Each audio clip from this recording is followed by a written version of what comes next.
How's it going, everyone? Wayne the Known here, and welcome back to another episode of Geeking Out, where we basically discuss everything nerd and geek related. Tonight, I have a special guest with me, actor, singer, and artist, Lexi Nieto, who you may recognize from Tomo-Chan Is A Girl.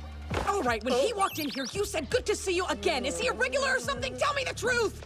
I mean, he comes in like once a week. Do you want me to strangle you until your eyes pop out? You should have told me that! How we doing, Lexi?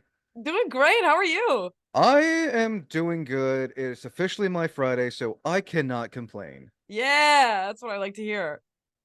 So basically, for those who aren't familiar with Get to Know That Actor, basically talk about the stuff they've done, how they got into it, and just get to know them as a person as well. Because let's face it, actors are just like everybody else. Um, so to begin, how long have you been doing this for, and what made you decide like this was something you wanted to do? Oh man, that's loaded. I mean, I've said it before, I haven't been able to shut up, kind of since I was born, really. Like to the point where I would like freak other kids out because I'd be like, hi, how are you doing? How are you doing? What are you doing? Do you like this? I like this. Do you like this? Do you like this too? Who's your favorite princess? And then when they would be like, who the hell, like, whoa, this girl is crazy, I would go up to their parents and be like, why is she not talking to me? Is she okay? Is she scared? Why is she hiding behind you? Like I was a lot. Um, and so since dance didn't really work out for me, um, I just started, I auditioned for my first musical when I was 9 in the 4th grade, and it just kind of stuck. I was like, oh cool, people clap for me and laugh for me. I think this might be where it's at. Nice. um but I didn't think that I was going to do this for my job until because I also do drawing and visual arts as well, Nice. and people were a lot nicer to me about my drawings than they were about my being incredibly loud and obnoxious and singing all the time. I can't imagine why. So I sort of figured as I transitioned from middle to high school, I was like, okay, I need to follow the path of visual arts rather than performing arts, because this seems to be what hits more with people.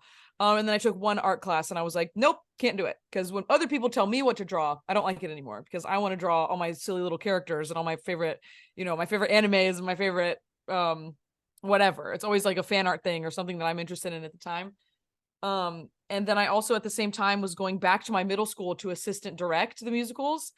And as I was filling in for a kid that was sick that day, I was like, man, I don't think I can not do this, at least like for fun. And then it just got worse from there.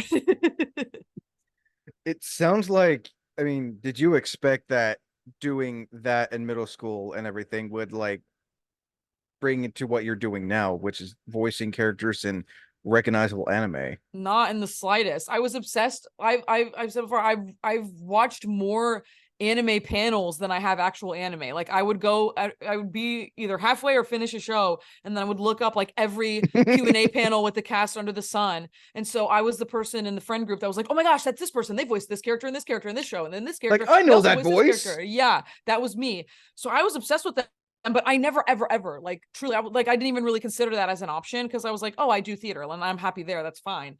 But then when 2020 hit and theater wasn't really an option, and I also found out that somebody who had very recently become close with me also knew way too much about voice actors, I was like, hey, now that we like can't do what we, have really trained in and really know all these things about, what if we move to Dallas and try to do this thing that we were obsessed with a long time ago, maybe see if that works out? Because we had also been getting back into anime at the time with My Hero. Season 4 was coming out when I really got into it. And it got me back into the world of all of this stuff. And I was like, what if we did that? Like, that'd be kind of cool if we just like try, like, why not? Because nothing else is going on, right? Like the world is just barely beginning to become a thing again after shutting down for a year. Well, we don't Um, speak of those times. right. Well, there's really not much to speak of other than Animal Crossing. So Mm, I mean, you're not wrong.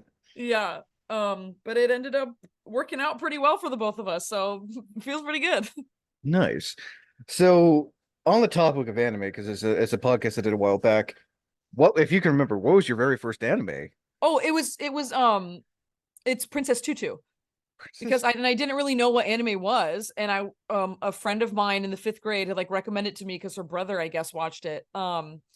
And so I had to watch it. I never finished it because it was all, each episode was in like 15 parts on YouTube Oh, that well, were those every like language 5-minute imaginable. episodes. Yeah. And this Like, is yeah, it's I've beautiful. Lucy never Christian is the voice in English. I've never heard of this. It lasted from 2002 to 2003, Hmm. and it's on Prime Video apparently. It's so weird. Like, it's super weird, but I think it's so fun and beautiful. And it's about a duck. Like, the main character is actually a duck, but and like her name is Ahiru, which is duck in Japanese. Um, and like in the English version, her name is like the character's name is Duck. Um, and so I'm like, because I've always said that if I were to be an animal, I am a duck. I've known that forever. And so when I was like, oh, there's this like cartoon about this cute little anime duck, and then she turns into a ballerina, I'm in. You've got me locked. So it sounds like I'm kind of like a different version of Swan Princess. kind of, but she's like her whole thing is like she's super awkward, and like she's at a ballet school, but then like when people really need, like there's like the whole thing, like the whole plot is, I don't want to get too into it, but Oh she no, no, transforms into Princess Tutu and is like this beautiful mythical ballerina princess. But then like when she's not, it's like more like Sailor Moon. Like Sailor Moon's like, I'm just a uh teenager, I'm awkward, but sometimes I can transform into this beautiful thing. But then when I'm not her, I'm like, a I'm lot trying like my best to be a ballerina. like a lot of anime people can like an anime someone can relate to in a sense. Oh, for sure, for sure, myself included. So jump many years later, it's we're in the 2020s. You and your friend decided you wanted to get into voice acting. Like what like made you want to like, hey, let's do this thing that we grew up watching people do. Let's do it ourselves now.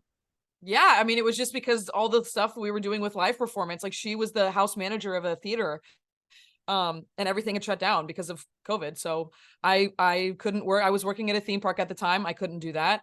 So it was literally just that resurfacing during the pandemic, and just connecting over that, and we were like, just why not? Let's try it. Nice. Do you remember how you like what prepared you to audition for a role for an anime? I mean, it's really, auditioning. I've auditioned for theater since I was 9 in the 4th grade.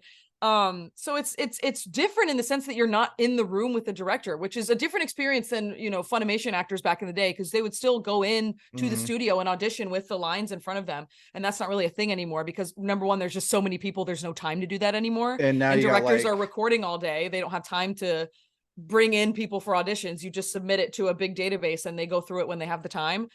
Um, so I mean, I'd done plenty of auditions before. So and the thing is, you don't, at least when I was, the world was just opening up and everything is so, like, the way that I got in is so, I mean, the way everyone gets in is so different because everything is constantly changing. So mm-hmm. I mean, preparing me to do this was just the training that I had in theater. I went to school for musical theater. Like, I have plenty of performance and acting training. And then from watching all these panels, I found out that all of these voice actors that I loved and respected have the exact same training that I do, if not maybe even less. Like, some of them started as engineers and weren't actors. They just happened to be in the room and they learned trial by fire. They just did it. So I was like, oh, I could just go and like put myself out there and, meet these people and see what happens from there. I mean, you're not wrong about how auditions have like I'm like every day I was talking to a voice actor at a con a while back about it. How like nowadays you can see people post auditions like on Twitter, Instagram, Oh Facebook. yeah, Like absolutely. like I feel like especially because of 2020, you know, like everyone's just posting something. Hmm. Because like you said, you don't go into like to like wherever they're holding the auditions at. You just go on your computer, have a good mic, and just record whatever and just send it through. Exactly, exactly. So what was the first anime you ever voiced in, if Oh you can man. remember? It was actually, this is crazy. It was a walla session. Are you walla is like when you do the group like background stuff. Mm-hmm. So, just in big scenes, they can't have random people talking in Japanese when the main characters are talking in English. So my first ever session was a walla session. It was for both One Piece and Attack on Titan, which was crazy. Like, what like triple A things to get started in. But the Attack on Titan stuff was literally like 2% gain and like super, super background, like oh, I need to go stop and get some bread for mother, like way in the background, like nothing. So I like barely even count that. But One Piece, it was during the Whole Cake Island arc, just like random background and random bit characters throughout that chunk of episodes, which was crazy. I was like shaking. I mean, the fact that you got to voice in an anime that's been around for 20 freaking years. Right, right. It was In my crazy. opinion, one of the longest running anime aside from Dragon Ball. I mean, yeah. That's crazy. What was that experience like voicing in an anime that's been around for a very long time? I mean, I was freaking the hell out, really. I mean, it was cool because the people I was with, I was already familiar with, and they're all super nice. Um, so it was just jumping in there, getting sweaty with them, and freaking out a little bit, and hearing the directors, because it was we didn't go into the building yet. We were still doing remote, so it Mhm. was just hearing the directors' voices, and I was like, oh my god, I'm Spike McFarlane, like crazy. Like I knew who these people were. Like Anthony Bowling, are you kidding me? It was crazy. Um, and then like seeing they have to screen share the script, so when he minimized it, I see that his desktop background is a haunted mansion wallpaper. I was like, oh my god, I used to work at Universal. I love the theme parks. I love Orlando. So it was crazy. It was very very weird and very surreal, but it was just like it was nuts. It was awesome. I mean, like I said, these are people you would like watch panels on, Exactly. whether it be at a convention or on YouTube or something. So like, Exactly. I imagine to work with them was definitely a different, a whole like It's other world. it is the weirdest thing in the, like I can't, it doesn't really connect, like I think now, because it's so, the times in my life are so separate, it's almost like they're two different people, but then when I make that connection that it is still the same person, and I'm like, oh my god, no way. I mean, it's nice. So I have a question. It's actually a buddy of mine. He wanted me to ask it. Sure. What's the weirdest voice you've ever done? And this is for my buddy One-Eyed Cosplay. One-eyed cosplay, I'm sorry to disappoint you, I do weirder voices in my own life than I do when I'm getting paid. Like for whatever reason, like me and Chris George, who is the director of Spy Family, amongst many other things, um he's gotten like frustrated with me because it's like, okay, here's like this weird kid in Spy Family, he should probably sound like a weird little kid, and I was like, okay, and then it just sounded like me, and he was like, dude, like you make, when we're just talking being silly, you make these like weirdo voices, but for whatever reason I'm like, but I can't be honest with my acting if I'm like making of whatever. So I unfortunately I don't really have an answer for this, because like I feel like such a fraudulent, like I don't consider, truly I don't really consider myself a voice actor. I just consider myself an actor who gets in front of a microphone sometimes. Just, I mean, that's a fair. I mean, that's an honest answer. Now, Right, like it is what it is, and that is really the job. It's just you're an actor who gets in front of a mic. Just I think there are some people who are so brilliant at the sound that they are able to make supports the choices in the acting that they do. Like I've still yet to learn that part of the craft, I think. I mean, I know there are voice actors like when they're voicing the character, they'll do like stuff with their hands or stuff with their face to Oh, get for into sure. that character. Physicality definitely helps. I mean, I do that inevitably again because I'm so used to being on stage, so it just, that's gonna happen no matter what. So it's I want to say so again, we're in the 2020s. How did you come about being a voice for a main character in Tomo-Chan Is A Girl? That I'm kind of curious about. Pure luck. Pure It's just a 100%. spin of the wheel or throw the dice and just I flip. mean, truly, it was quite literally as cliche as it is being in the right place at the right time. Because that first session that I just talked about, the Walla session, was in March of 2022. And Caitlin offered me Tomo 4 months later. So like no, it was no time. So I was like, this is ridiculous. Like I don't know, I don't understand how this happened. Like this is crazy, because I had worked, she had cast me, she is actually the one who cast me in my first like named featured role that came back in another episode, which was Valkyrie in Taktopi Destiny, which is like it's like magical girls, but they're all based on classical music. It's a very cool show. You'll have to send me the link to that because I'm kind of Yeah, curious. yeah, it's sick. And so I worked with her on that, and then because she had assistant directed or like sub directed for a Walla session that I was in, and I got to do bits with her for that. And then I think that's why she cast me as Valkyrie. And then working with Valkyrie and then doing like other bit parts in other stuff she was working on. It was literally in a session for that she asked me to hop out. She said, hop out of the booth, I have a question for you. And I was like, oh my god, what is happening? This is because the first anime that I actually watched first episode to last episode all the way through, and I understood the plot, was Ouran High School Host Club, which she directed and is Haruhi.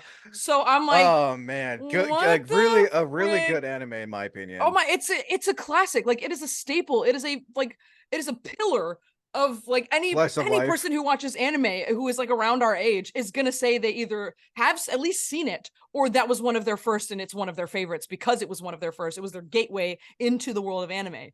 So I mean, I was like, what do you mean? And so she was like, I have been tasked with casting this role. That she was like, what is your availability in January? So like, what, like 6 months from then? I was like, I don't know, probably nothing. Like, I don't do anything. I can't plan that far ahead with my life. I don't do things. No one can. Yeah. And so she was like, I've been tasked with casting this show. We have a trailer that's coming out, a dub trailer this weekend at Anime Expo. So they needed me to do it with a quick turnaround. And I really think you would be really great for it. And she told me about the character. She told me about the show. And I was like, oh, this sounds freaking crazy. Like, obviously, yeah, I want to do that. Are you kidding me?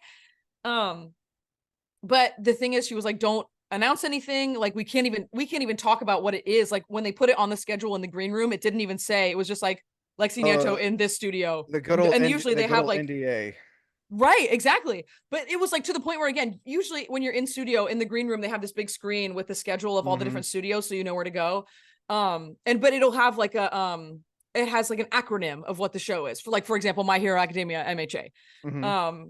But for this, it was just my name and the time I was in and out. And I was like, oh my God, this is like, whoa, man, this is crazy.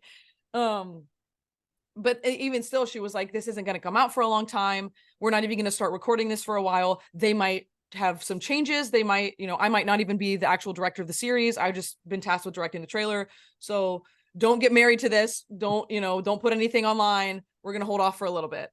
And then come September, which is, I later found out just a month before we started recording, they reached out to me because they were doing Aniplex Online Fest in Japan, and they wanted me to send in a video being like, hi, I'm the English voice of Tomo. Hi, the seiyuu for Tomo in June in Japanese. Hi, Rie-san and Kaito-san. Like, that's crazy.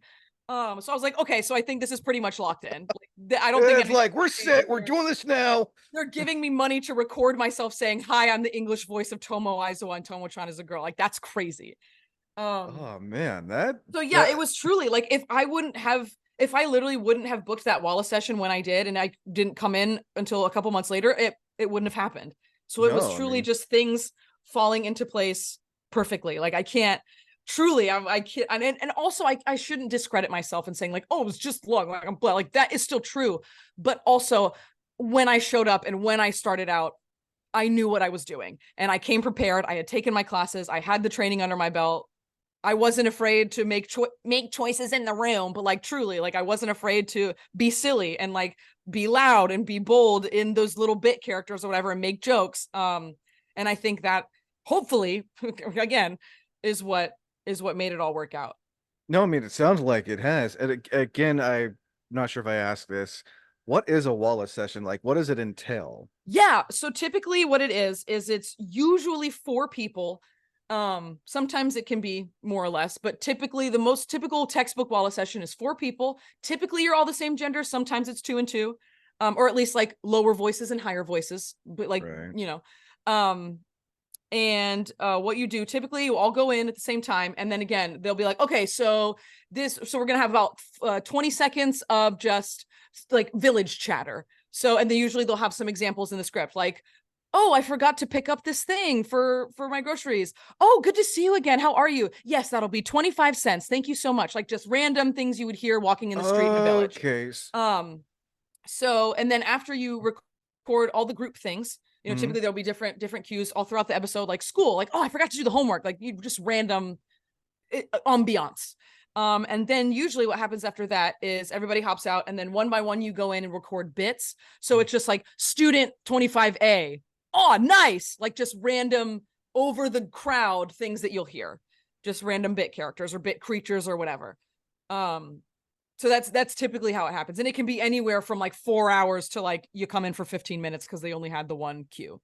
Right. I mean, As like, and it's like you would see like on IMDb, it'll say like, the anime and then the actor's name, and they said like, they voice this character or like additional Additional voices, voices. exactly. That's exactly what they did Walla for it typically, Okay, or just come in for a bit character. that's pretty cool. Like your anime, like the one bit character was it? We'll see you again. In reality, we won't see them We again. will never, and we will. The narrator comes in, is like, and we never saw them ever again. No, Exactly. they're gone. Just say your goodbyes. Right. Um, so you do art as well, from what I've seen on your Instagram. Hmm. What's that been like doing art aside from like, because I consider voice acting a type of art. Oh, for sure. I mean, I overall like I am an artist. I typically lean towards more performing arts, obviously because I get very impatient with digital and or visual arts. Because like I said, when somebody else tells me what to draw, I'm like, no, I don't want to. And even now, as I've become more busy, thankfully, I'm grateful to be busy, but it's very tough for me to like pull up my bootstraps and really sit down with my iPad or my sketchbook Mm, and like, all right, let's draw something for fun. Like I mean, this is true in any of my art forms. I'm incredibly critical of myself, like hypercritical of myself to a fault, to the point where I will often stop myself before I even start. So I really don't do too much visual arts anymore unless I have like a specific project in mind that I'm like working on with a friend or I'm working on for a specific event. Like I do a lot of, I'm sure you saw, like stickers for concerts and like yeah, my I saw favorite that. musical artists. Nice. Yeah. It seems like again you enjoy what you do, and I've also noticed you're also a singer too. What's that Yes. been like? What made you like want to get into singing as well? Because I think if I'm not mistaken, you did the singing bit in Tomo-Chan Is A Girl because I saw a clip of that on Oh TikTok. yeah, yeah. Which is like not, which I honestly don't even really consider singing because it was just me kind of yelling on pitch. Which was fine. And like I just did, it was very sweet. We just did a cast Q&A stream last week. Oh, Um, nice. and Caitlin brought that up, which she was like, "Yeah, Lexi came in for that song, and we were both kind of nervous." And she was like, "Yeah, I don't know. Let's just go for it, whatever, whatever." And then she nails it. Like she was very sweet about it. Because I mean, I listened to it a bunch before I came in, and I made sure that I knew it, and I made sure whatever. Because again, I'm used to doing that with theater. I'm Right. used to like they send me the callback material, and they have a certain like piece of a song that they need me to learn to when I come in again after the audition to sing it for them to make sure I sound good on it. So I was like, I'm used to this. Like I do this all the time. Um, so I mean, what made me want to sing was it's the same story. I couldn't shut up when I was little. I was very loud about whatever. And I would sing a lot during church. And, I eventually, like in elementary school, I started getting pulled for things. Like teachers would be like, oh, Lexi should sing the solo on this song. And I was like, am I good at this? Oh, am I good at this? Yes, the good old elementary schools where the class will like have like a little play or something, and then Exactly. like Exactly. you, we want you up front because we know that you'll do better than everyone else. Not even better. You're louder than all. You're just Oh, the loud bro, one. yeah, Just that pretty much like. um but yeah, that's how that started. And then it got really bad because I was very up my own butt and I was very like, oh well, Oh, I'm great and I know I'm good. And then people that was met with intent, not intense, I can't say that, I've never been in a fight or anything, but that was met with mean bullying, and that was met mm. with not very good feedback from my peers. So that got shut down real fast. But I mean, I never stopped doing it. I always have enjoyed it and it's always been something that I love. But it wasn't until high school when I had that moment of like, oh, I don't think there's a reality in which I'm not doing this in some capacity. Um, so it's just because I like it too much to stop. Well, again, from what I've seen, you're enjoying this, and you get to take all that stuff you learned. You have it all on your belt. And it's like you can do this, you can do this, you can do this, and brings me to a question that I always ask. Oh, I always ask actors. I also asked. Who did I ask? I can't remember who I asked. Um, but it's what kind of advice would you want to give to someone who wants to get into this line of work? Yeah, I mean it's all about specificity. So it's I would say no matter which line of performance that you want to do, theater is always where it starts. You ask any person who has ever done any kind of acting ever, almost all of them have started in community theater. And if not, they probably have parents that also acted, they had connections. Like um but I mean, the easiest and most accessible thing is auditioning for your community theater because it's free. You don't get paid for it, but like it's community theater. It's people who live Mhm. around the area who just want to do this because it's fun.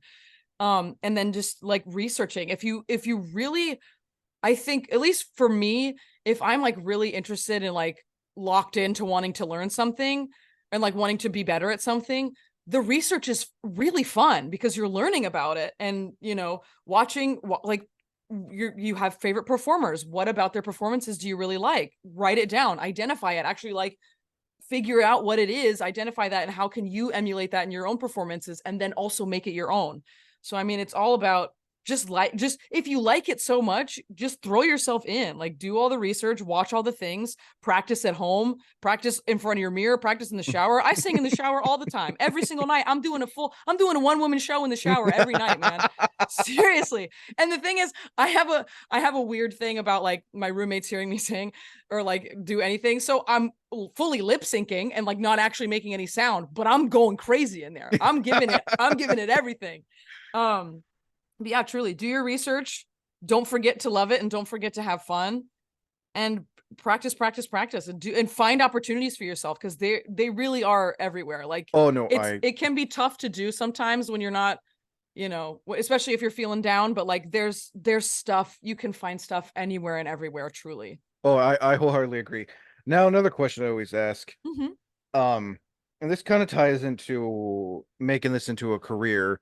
I imagine when you first started out, when you were just getting into this line of work, you had your standard 9 to 5 job too, right? No. I've never actually had a Monday through Friday 9 to 5. I go to the office, I sit down, I do the work, I leave. I've never had that. My first job ever where I got a paycheck, I didn't get until I was in college. And it was like doing but like tour guides on a like I was a tour guide on a bus in Orlando, which like people basically just used to get from their hotel to the theme parks. Like it was very silly. It wasn't very good.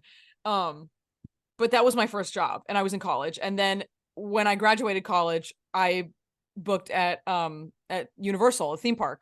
So immediately my first job after that was doing what I wanted to do, which again, blessed. It was not enough money to make a living, but also I had lucked out in a situation where I was in a 2-bedroom living with 2 other people, and because they were sharing the bedroom, it was my roommates were a couple at the time. I mean, they're still a couple. My roommates at the time were a couple. Sorry, they're still very much in love and happy.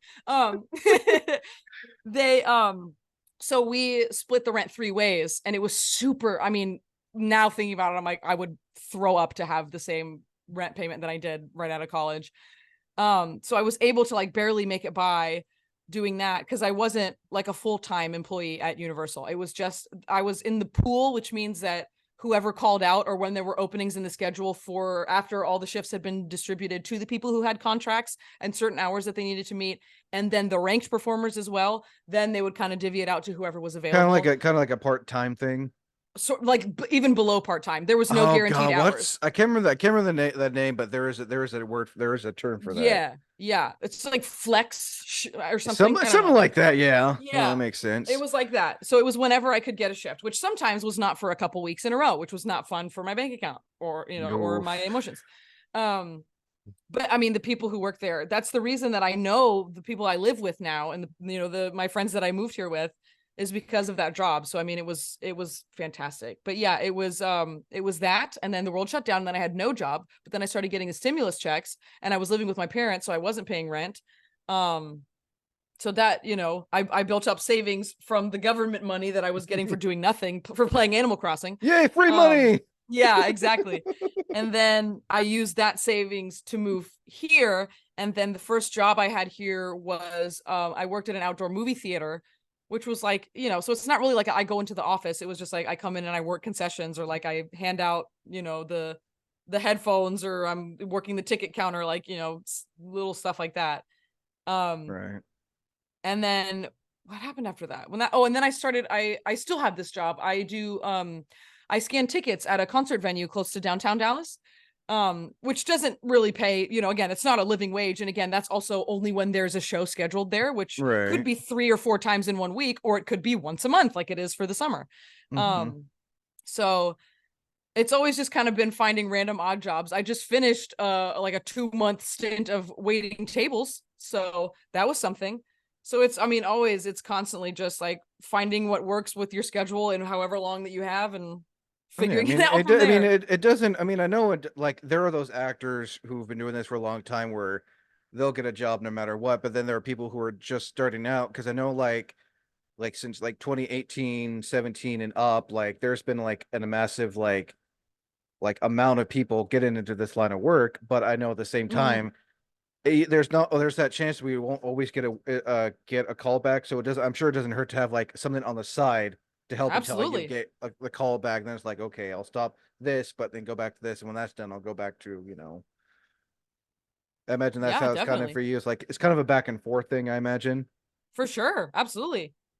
Yeah.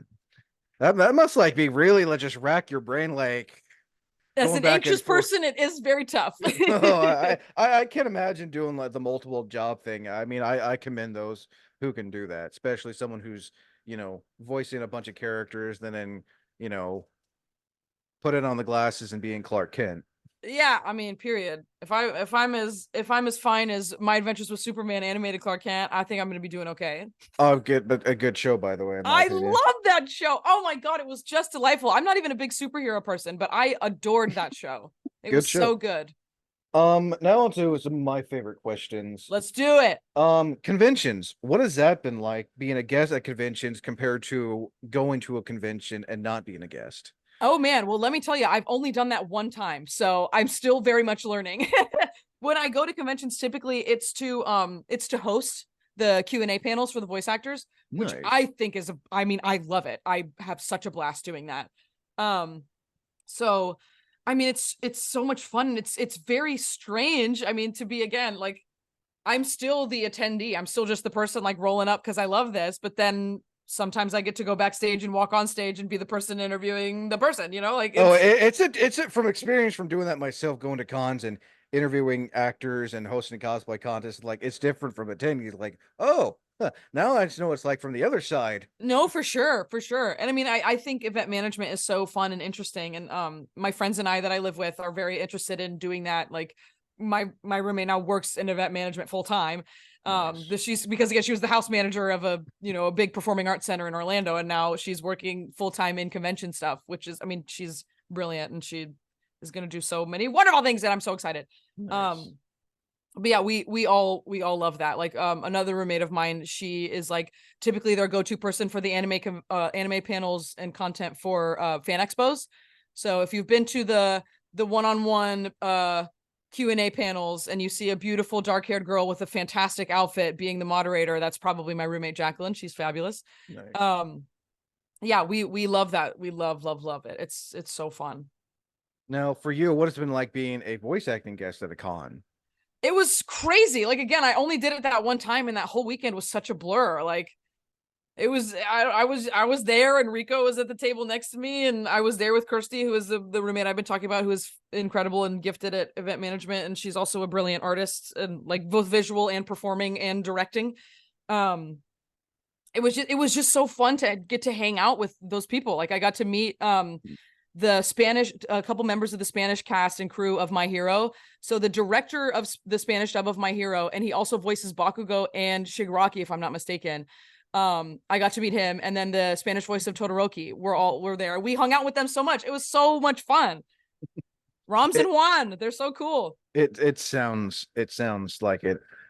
Now, what's been some of your favorite experiences doing what you do, whether it's, the art, the singing, or the voice acting? Oh my god, that's I, that's I I have the curveball questions. If anyone's seen my cosplay contact series, I always love throwing those curveball questions. I mean, it's just so like there's so, I mean, in any I have to like narrow it down. I mean, it's like at least with the voice acting stuff, because I'm sure that's what the people are interested in hearing.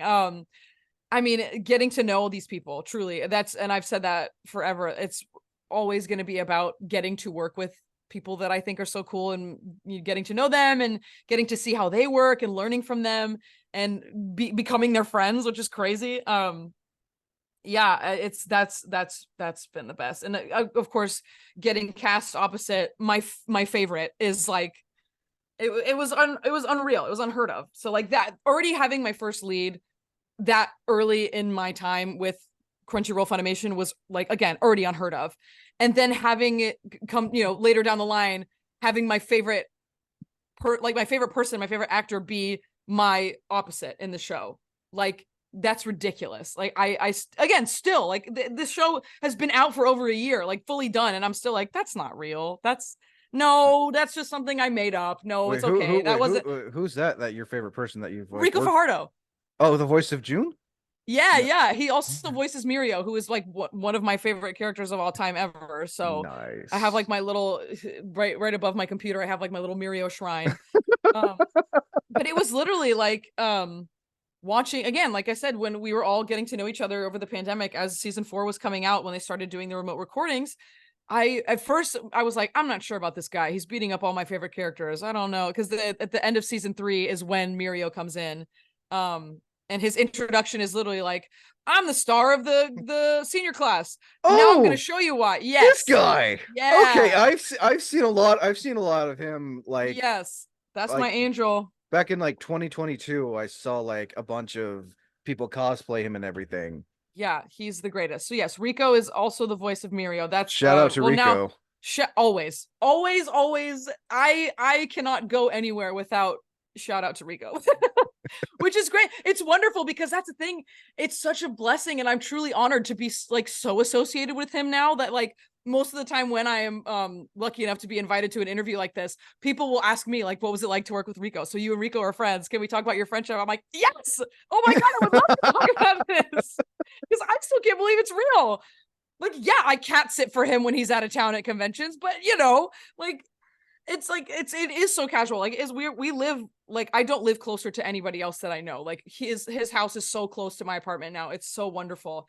And so the fact that we're able to just like, they're able to come over here and we go in the pool, or like we go over there and we play a board game or something. Like, it's crazy. I'm so blessed to be such a good friend. Like, he's an incredible human being. And if you ever get a chance to meet him, or if you have met him, you'll know, like, Oh, I mean, being around him, truly, like, you feel so much better just by being in proximity to him. He has such an incredible effect on other people. I'll have to add him on my list of people to interview later down the Oh, road for sure. 1000%. You'll have a blast. He's, oh my God, he's the best. He's just, again, ask any person who has had anything to do with him, or even some people who haven't, who have just seen him and heard him. Like, he's the greatest. He's just the greatest. A few more questions before we wrap this up. What's been Sure. like? It's a question I ask in my cosplay con talk. What's been the weirdest awkward moment you've ever experienced while doing what you do?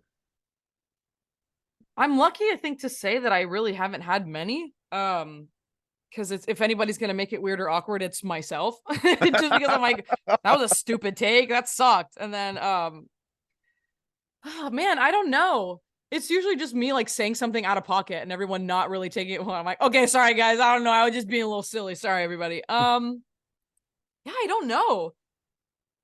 Sometimes yeah, I guess the like, I don't know. I don't want to bring the mood down, but there was one, I was voicing a character that is a boy, and his body turns into a girl's at one point in the series, but he is still a boy, but his body is like, he grows boobs and he has a feminine body. Kind of reminds me of Like, Ranma has, one half almost. huh? Kind of reminds me of almost Ranma one half. Oh, I don't know what that is. I'm so sorry. It's an old anime. Oh, sorry.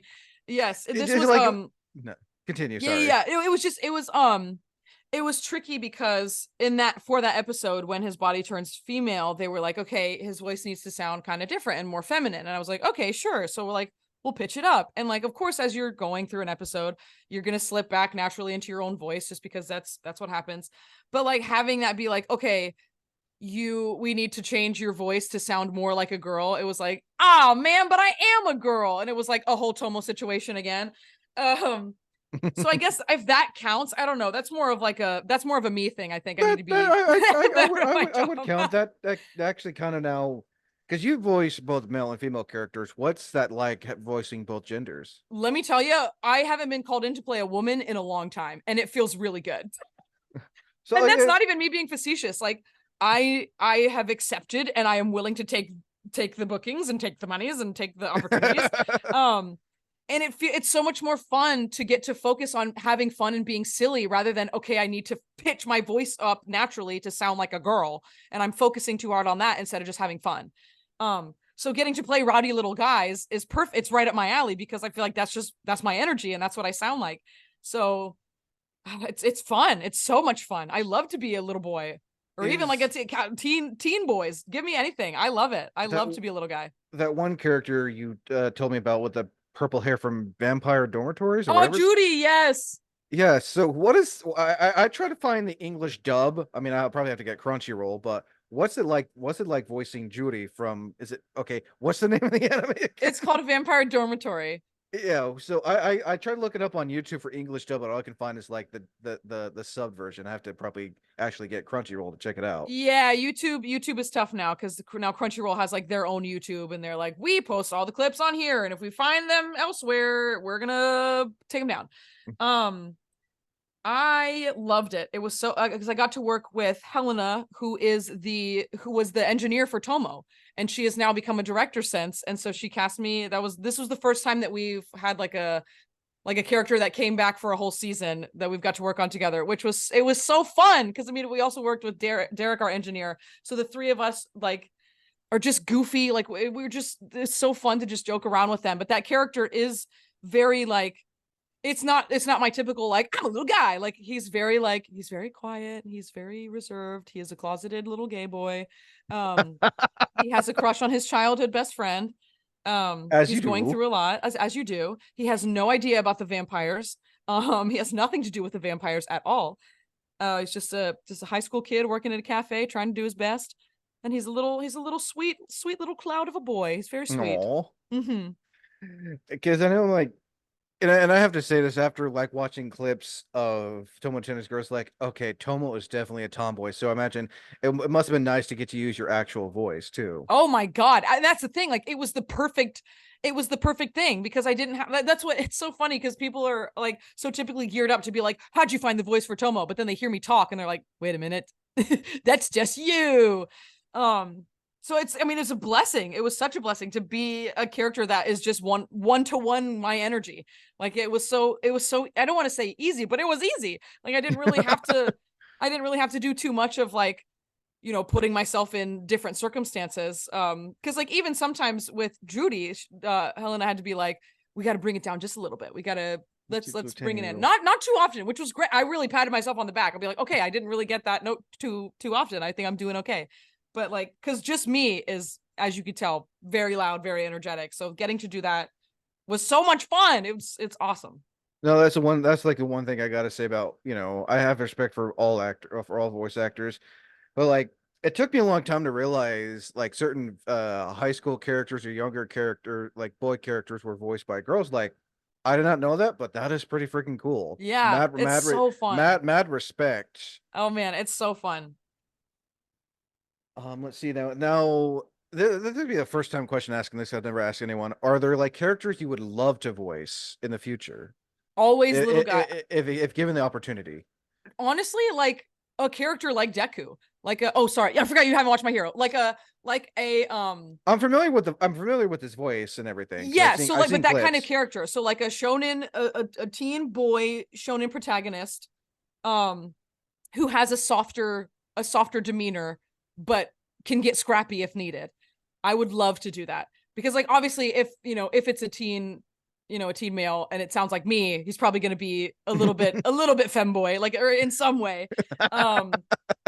But that's the thing, I also have a lot of, as you can tell, like grit, and I get loud and I like to scream. Oh, I mean, I've noticed that in the clips I've seen of Tomo-Chan Is A Girl, where you've had to where you're yelling, whether it's at June or Tomo's dad or Carol or Yeah. me.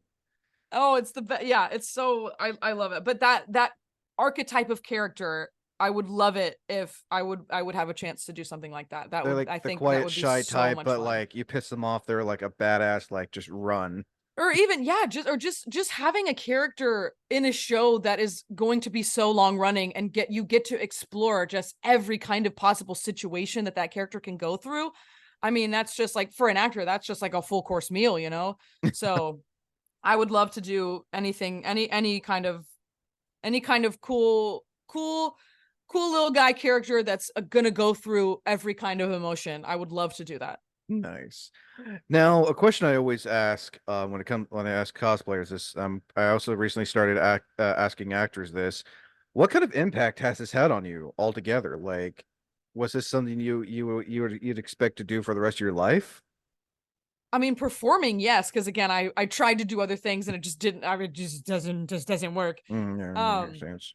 but I mean, it has impacted me in the fact that like I made most of my living last year, and it has changed the course of my life. And like it, now I have some kind of outreach in this community that I definitely didn't see myself becoming anything. I don't know, because again, it was always going to be theater for me, like and just theater only. Because I mean, still, truly, I believe I'm like first and foremost, I am a stage actor. First and foremost, my goal and my dream is to do professional theater, equity theater.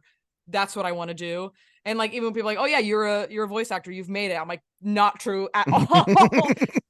I still, I have, I was lucky enough to play Judy in Vampire Dormitory, but like around that, I'm like, I'm just sitting here. I have to go wait tables during the day, So yeah, again, it truly has changed my life, and the connections that it has given me with people in my community who also like with my peers and my colleagues and the people that I get to work with. That is, I mean, just been invaluable. Um, and again, honestly and truly being associated with Rico and like first of all, meeting him, recognizing that our energies match up wonderfully, and like being lucky enough again to be so close to him and to have that, have that friendship with him, to be associated with him, I think is an incredible place to be in because people love him so much. So I'm like, okay, since he thinks I'm all right, sometimes by proxy people think I'm all right. So that's pretty cool. Nice. God, I forgot. I just forgot what I was gonna ask now. That's okay. Check your Oh, notes. Check your notes. I don't have. I mean, I have this thing, There you but go. I don't. It's just like I'll write it down, but then I'll forget. I So got just you. like, I'm with you. Don't even worry about it. um, I guess the last question because I can't think of the other question. Any last minute advice you'd like to throw out there for those who are listening or watching this in general? Love yourself. Be kind to yourself. Take care of yourself. And don't be afraid to love what you love loudly. That's that's some pretty sound advice, honestly. It's what's gotten me anything in my life. So I think people deserve to love what they love loudly, and don't don't give up. I mean, it's tough because, often, especially with artistic things, you have to be some kind of privilege to be able to afford to do it because it doesn't pay a lot. But Mm-mm. don't No, no, no, ever, no, no, no, no, I no. hope for every person who has a passion for the arts to not shut it out of your life completely in your practice of it. Obviously, please still, support the arts and appreciate it, and you have your 9 to 5, go see a show, please, if you have the money. But also, like, don't think that it's silly to go audition for a community theater show if you have the time.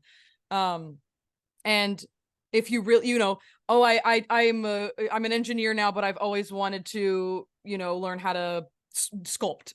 Take a class, watch a YouTube video about it. Just like do like, I think every person should be able to do something that they love without, without you, even if you don't want to commit your whole life to it. I don't know. I think you deserve to, but Mm. everybody's different. But I think you should love what you love loudly. Oh no, I agree. Oh, I remember the question now. Yeah. It's good. I'm sure you can agree with this. When it comes to when it comes to the entertainment business, it's good to have connections, but it's also good to not abuse those connections too. Oh God, for sure. And that's the thing. Like, I say that like something that has changed my life is knowing Rico, but like Rico is, I can confidently say to any person, Rico is my friend. That is a friend of mine. I don't treat him as like, oh, I networked with him and now blah blah blah. No, that's my friend. We have energies that match. We talk about anything and everything. We give each other advice. Like he has used me as a confidant for things that are going on in his life. So like if you can't have an actual like relationship with the person, or like like a genuine friendship with a person, like, you know it's all so tough, right? Like that whole networking thing is so tricky, but like if you're just a genuine person and you're honest and if you're not pursuing a person to get something out of them, you're just yourself and you do a good job if you're working with them, and you do know that having a good relationship with them is going to get you more opportunities, just be yourself and be kind. Like, don't overdo it. Don't try and do extra things for them. Just be normal, be chill. They're just another person. Like, they wake up, they have their coffee, they go to the bathroom. Like, everybody's got their own stuff. So just remind yourself that every person is just a person. And like, if you end up really connecting with somebody, great. Definitely, if you feel good about it, go for it. That's, again, truly, I'm very lucky that my energy matches up as much as it does with Rico. But like, for example, like Caitlin, I would say Caitlin is like a friend of mine, but I wouldn't, like, I'm not like, oh, that's my bestie. I'm gonna like, oh, we're gonna go. Like, I mean, I probably could at this point, which is crazy. But like, there are certain people that I've worked with that I'm like, this is a coworker. I come in, this person calls me in for a session. I go in, I do my job. I do a good job. Maybe we'll have some pleasantries there. If they ask me a question, obviously I will answer. If I have something that goes off of that, I will answer. But sometimes it can just stay at that, and that's okay. And that's fine. And as I always say, there is nothing wrong with that. Exactly. So, I mean, as long as you're just being genuine and being kind and being courteous and considerate of other people's time, you'll be fine. That's some sound advice. Last but not least, finally, before we end this, where can people find you on social media if they want to stay up to date with the stuff you do, or just follow you because they like hearing your voice? Oh man, well, first of all, that's really nice. I'm most active on Instagram stories because they're only around for 24 hours and then they go away. And that's just my name, Lexi Nieto, Lexin as in Nancy, Ieto, IE, not EI. People get that wrong a lot, and I feel so bad. It's so tricky. And then it's the same on Twitter, except there's an underscore between my first and last name. Lexi_Nieto. Yes, that's Twitter. Okay. And then if you want to check out my website, I made it myself. It's just lexinieto.com. Yeah, and then on if you want to check out YouTube also, I'm starting to do more things on there. I'm uploading my Shonen Showtunes interview series, and then I'm also going to be uploading, I mean, by the time this comes out, it'll already be up. Oh, yeah, this will be up on Saturday. This Saturday. Yeah, so the VOD for Friday, my bad. This will be up this Oh, Friday. perfect. Yeah, the VOD for the Tomo Q&A stream. I'm putting that up. That'll be up. So go search my name on YouTube, and hopefully it'll come up. It'll be the picture, the little yellow picture with me doing peace signs. Or if you're listening to this many years down the road, maybe I have a different picture now that's way cooler and better, but it's going to be tough to beat because Shani Hajan in New York City took some bomb pictures of me, and I don't know if I'm going to get better than that. Well, I think that should do it again. Lexi, thank you for coming on. Thank you for having me. Oh, no, of course. Can't wait to see what you do down the future when it comes to voiceover and all the other stuff you do. Yeah. And as always, I am Wayne the Unknown. Until next time, thank you for listening. And as always, thank you for watching.